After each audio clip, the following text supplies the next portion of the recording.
দেশের স্বাস্থ্য খাত বছরের পর বছর ধরে জবাবদিহিতার অভাব এবং অবহেলার মুখোমুখি হয়েছে বলে মন্তব্য করেছেন জিয়াউর রহমান ফাউন্ডেশনের ভাইস প্রেসিডেন্ট ডাক্তার জোবাইদা রহমান।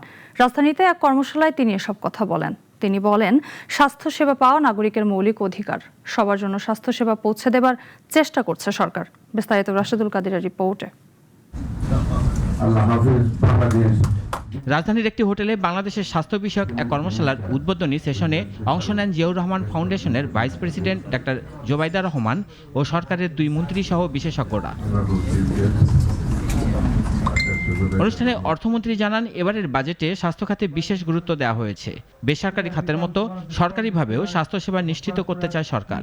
আর স্বাস্থ্যমন্ত্রী বলেন, স্বাস্থ্যসেবার ঘাটতি নিরসনে স্বাস্থ্য বা মেডিকেল উদ্যোক্তা তৈরির কাজ চলছে। The shoemaker makes the shoe to be ordered by the diabetic patient, and he will never suffer from it.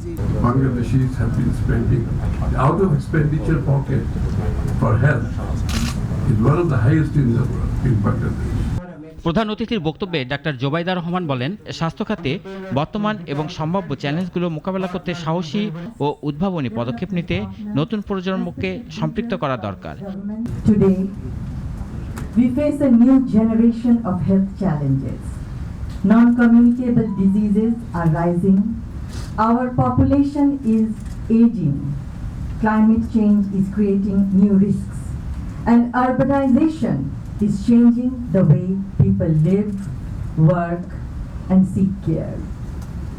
বাংলাদেশের মানুষকে তাদের স্বাস্থ্য চিকিৎসার ব্যয়ের 72% নিজেদের পকেট থেকে দিতে হয় উল্লেখ করে এটি নিরসনে সরকার পদক্ষেপ নেবে বলেও জানান তিনি। Bangladesh's health sector has been facing years of neglect, lack of accountability.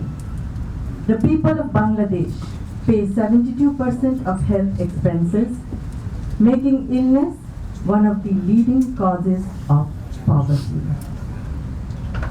We endeavor health for all. এ ধরনের কর্মশালা বাংলাদেশের স্বাস্থ্য উদ্যোক্তা প্রশিক্ষণের জন্য স্থানীয়ভাবে উপযুক্ত পথ তৈরি করবে বলেও প্রত্যাশা ব্যক্ত করেন এই বিশিষ্ট চিকিৎসক। রাশেদুল কাদির, নাগরিক, ঢাকা।